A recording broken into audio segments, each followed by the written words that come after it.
Por que algumas pessoas simplesmente desaparecem da nossa vida? Estava tudo bem, e de repente, ele sumiu. Essa frase eu ouço quase toda semana. De pessoas diferentes nas consultas online, mas sempre a mesma dor. A pessoa estava presente, interessada, respondendo, fazendo planos.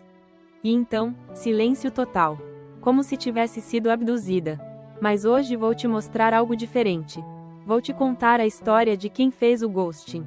Não para justificar, mas para fugir de algo que não entendia. Porque ghosting não é sobre você não ser suficiente. É sobre o outro não conseguir lidar com a própria vulnerabilidade. Através da história do Pedro, nome fictício, vou te mostrar como o apego evitativo funciona no cérebro, como a teoria do apego explica o medo de intimidade, e o que Jung revelou sobre a fuga de si mesmo. Sou a Mônica Hentisnin, psicanalista, e este é o 4º episódio da série Os Padrões Invisíveis. Pedro veio à terapia porque a namorada deu um ultimato: ou você busca ajuda, ou eu vou embora. Eles estavam juntos há 2 anos, mas, juntos, era um termo relativo. Ela reclama que eu sou distante, Pedro me disse na primeira sessão. Mas eu não sou distante. Só não sou grudento. Preciso do meu espaço. E o que era espaço para o Pedro? O espaço de Pedro incluía sumir por dias sem dar satisfação. Não falar sobre sentimentos. Para quê?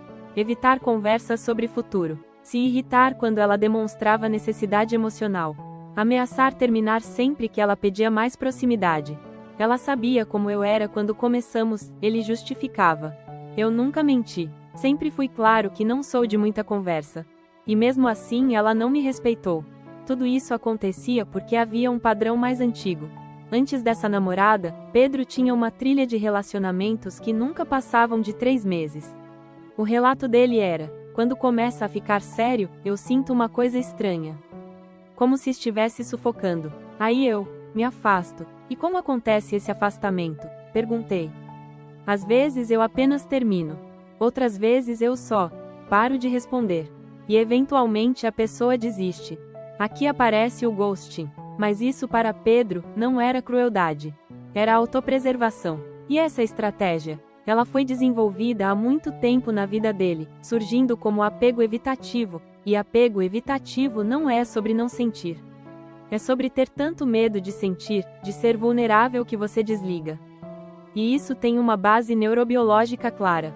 Em pessoas com apego evitativo, estudos de neuroimagem mostram hiperativação de áreas de controle. Córtex pré-frontal, raciocínio, controle executivo. Córtex cingulado anterior, monitoramento de conflito, supressão de áreas emocionais. Amígdala, processamento emocional, responde menos. Ínsula, consciência corporal das emoções, fica embotada e isso significa que o cérebro evitativo literalmente desliga a resposta emocional quando sente vulnerabilidade se aproximando. É um mecanismo de proteção automático. O que acontece no cérebro de Pedro quando a namorada diz: "Eu te amo"? Ele escuta a declaração e esse estímulo é detectado pelo cérebro como vulnerabilidade ou risco de dependência e soa um alarme de perigo que é traduzido inconscientemente que ele ia ser engolido, controlado e machucado e sua resposta automática era o distanciamento emocional e físico. Para quem está do outro lado, parece dramático, ou frieza ou apenas uma rejeição. Mas para quem tem apego evitativo, é pânico disfarçado de indiferença. O cérebro preditivo de Pedro tinha uma previsão muito clara aprendida em algum momento da sua infância. Intimidade é igual a perda de autonomia e igual a aniquilação. Então qualquer movimento em direção a mais proximidade dispara o sistema de luta ou fuga. E a fuga dele, ghosting, era o distanciamento ou terminar antes de se aprofundar. Porque para o cérebro evitativo, estar sozinho é mais seguro do que estar vulnerável. E isso não surge do nada. Tem origem na infância. A teoria do apego explica exatamente como esse padrão se forma. E a história de Pedro era um manual de apego evitativo. O Pedro cresceu com pais emocionalmente frios. Não eram pais ruins, ele explicava. Nunca me bateram, me davam tudo materialmente. Mas, afeto era outra história. Não era algo que se demonstrasse. Quando caía e chorava, escutava dos pais: Levanta-se, você está bem. Quando tinha medo? Não seja bobo, não tem nada aí. Quando queria colo? Você já está grande demais para isso. Para uma criança, isso é uma mensagem indireta e clara. Suas necessidades emocionais são um fardo. Não mostre que precisa. Não seja vulnerável para não sofrer. Pedro aprendeu aquilo desde cedo e a criança que ele era desenvolveu uma estratégia de sobrevivência. Suprimir necessidades emocionais, se tornar independente precocemente. Criar uma parede entre ele e os sentimentos. Interpretar vulnerabilidade como fraqueza. Isso cria apego evitativo, medo profundo de dependência mais supervalorização de autonomia mais dificuldade de intimidade emocional. E na vida adulta, Pedro replicava exatamente esse padrão. Quando alguém se aproximava emocionalmente, ele sentia sufocamento. Quando alguém demonstrava necessidade, ele sentia peso e irritação. Quando alguém pedia compromisso, ele sentia que sua liberdade estava ameaçada. Eu não entendo por que eu faço isso, Pedro me disse na consulta. Eu gosto dela, gosto muito. Mas toda vez que ela pede mais proximidade, eu sinto vontade de sair correndo. E se você não correr? Eu sinto que vou sumir. Que vou ser engolido. Que vou deixar de ser eu. E aqui está a armadilha do apego evitativo. Intimidade não é percebida como conexão. É percebida como invasão. E ghosting é a fuga máxima, porque não requer confronto, explicação, vulnerabilidade. É uma forma de defesa fácil. É apenas simplesmente desaparecer. Uma crise grave aconteceu quando a namorada de Pedro engravidou. Sim, engravidou. Não planejado, mas ela decidiu ter. Quando ela me contou, Pedro disse quase em desespero, eu senti meu peito apertar. Tipo, não consigo respirar. E não sei o que fazer. Nos dias seguintes, ele começou a sumir. Não atendia ligações, respondia com monossílabos. Chegou a passar uma noite fora sem avisar. Eu sei que é errado, ele admitiu. Mas eu não consigo ficar perto dela agora. Toda vez que vejo, ela quer falar sobre o bebê, sobre nós, sobre futuro. E eu entro em pânico. Pedro, você está fazendo ghosting na mãe do seu filho. É isso que eu faço, né? Ele disse depois de um tempo. Quando fica difícil, quando fica real demais, eu sumo. Sempre foi assim. Fiz isso com a primeira namorada séria. Com a segunda. Com amigos que ficaram intensos demais. E agora estou fazendo com a mãe do meu filho. Mas dessa vez, não tem como sumir de verdade, tem? O bebê vai existir. Ela vai existir. Eu vou ter que estar lá. Né? E pela primeira vez, Pedro não tinha rota de fuga. E isso foi o que salvou ele. Porque apego evitativo se mantém através da fuga constante. Quando a fuga é impossível, o padrão tem que ser enfrentado. Jung dizia que a sombra é tudo que reprimimos. E para o evitativo, a sombra é gigantesca, pois toda a necessidade emocional que ele nunca se permitiu sentir aparece e ele não sabe o que fazer. Para Pedro, a sombra continha o medo de abandono, que ele negava existir. A necessidade de conexão profunda, que ele chamava de dependência. A vulnerabilidade, que ele interpretava como fraqueza. A solidão, que ele disfarçava de independência. Você diz que precisa de espaço, eu disse em uma consulta. Mas me conta, quando foi a última vez que você se sentiu verdadeiramente conectado a alguém? Pedro ficou em silêncio e pensativo. Nunca, ele respondeu finalmente. Eu acho que nunca me senti seguro o suficiente para isso. E aqui está o paradoxo triste do apego evitativo. Eles fogem de intimidade porque têm medo de serem abandonados. Parece contraditório, mas faz sentido. Se eu não me apegar, não vou sofrer quando a pessoa for embora. Se eu não me entregar, não vou ser destruído quando terminar.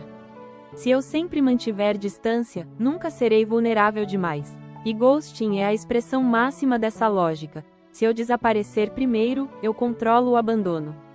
Eu não sou abandonado, eu abandono. E isso não é refletido, são ações reflexas. Jung dizia, a solidão não vem de não ter ninguém ao redor. Vem de não poder comunicar as coisas que parecem importantes. Por medo de não ser compreendido ou de ficar vulnerável. Pedro estava rodeado de pessoas, mas profundamente sozinho, porque ele nunca deixava ninguém entrar de verdade devido ao apego evitativo. A boa notícia, apego evitativo pode ser trabalhado. Mas o caminho não é se abrir de uma vez. É intimidade gradual com segurança crescente. Passo 1. Reconhecer o padrão. Pedro fez uma lista. Todas as vezes que sumiu quando o relacionamento ficou sério. Eu sempre achei que era sobre as pessoas estarem erradas para mim. Mas era sobre eu não conseguir lidar com proximidade. Passo 2. Identificar os gatilhos. O que dispara a vontade de fugir? Para Pedro, quando alguém dizia, preciso de você. Quando alguém queria conversar sobre futuro. Quando alguém demonstrava vulnerabilidade. Passo 3. Nomear o medo em vez de agir nele. Antes, sentia sufocamento, sumia. Agora, sente sufocamento, diz, estou sentindo sufocamento, preciso entender isso. Passo 4. Exposição gradual à vulnerabilidade. Começar pequeno. Dividir um sentimento por dia. Responder quando alguém pergunta, como você está? Com honestidade. Não sumir quando sentir vontade, esperar 24 horas antes de agir no impulso. O cérebro evitativo só muda com experiências corretivas seguras. Eu me abri e não fui abandonado. Eu demonstrei necessidade, não fui rejeitado. Eu fiquei quando quis fugir, sobrevivi. Cada uma dessas experiências reprograma o sistema. Pedro lutou contra esses sentimentos, questionou, pensou e refletiu os seus passos. E escolheu uma nova abordagem. Não foi fácil, mas ele se superou passo a passo. Aplicando o que ele aprendia. Ele assumiu o relacionamento e começou a se sentir melhor, até que o bebê nasceu. E Pedro, pela primeira vez na vida, não podia sumir. As primeiras semanas foram um inferno, ele me contou em uma consulta. Todo dia eu acordava com vontade de sair correndo sem rumo. Chegava até a pegar o carro e dirigir até não saber onde. Mas ele ficou, foi ficando, e ficando. Uma noite, o bebê chorou por 3 horas seguidas. Nada funcionava, e eu vi a mãe dele desmoronando, exausta. E pela primeira vez, em vez de sair para dar um tempo, eu resolvi ficar. Segurei o bebê, deixei ele chorar no meu ombro. E sabe o que aconteceu? Eu não morri, eu não desapareci, eu ainda estava lá, inteiro. Eu sempre achei que se eu deixasse alguém realmente depender de mim, eu ia perder quem eu sou. Mas, eu percebi que eu nunca soube quem eu sou porque nunca me permiti estar perto de alguém de verdade. E aquilo aqueceu algo dentro de mim. Essa é a transformação do apego evitativo, descobrir que intimidade não te aniquila. Te expande. Pedro ainda sente impulsos de fugir. Mas agora ele reconhece, é o velho padrão querendo me proteger de algo que não é mais perigoso. Se alguém desapareceu da sua vida sem explicação, saiba, não foi porque você não era suficiente. Foi porque a pessoa tinha tanto medo da própria vulnerabilidade que fugir pareceu a única opção. Saber isso não justifica a dor que o outro causou, mas pode te ajudar a não internalizar como falha sua. Se você é quem some quando fica sério demais, saiba, você não é frio. Você está assustado, e há uma diferença. Mas fugir não te protege. Só te mantém sozinho. Na oficina da Minha Vida Cuido Eu você aprende os 3 sinais de apego evitativo que são: 1. Você sente sufocamento quando alguém quer proximidade. 2. Você valoriza extremamente sua independência, a ponto de não deixar ninguém entrar. 3. Você termina relacionamentos ou some quando começam a ficar sérios demais. Intimidade não é prisão. É a escolha de compartilhar quem você é com alguém que escolhe ficar e te entender. Mas você só descobre isso quando para de fugir. Este foi o episódio 4 da série Os Padrões Invisíveis. No próximo e último episódio, vamos falar sobre como quebrar todos esses padrões, o guia prático. Compartilhe se ressoou com você. E me conta, você já fez ou sofreu ghosting? Como foi lidar com isso? Um abraço, e até o próximo!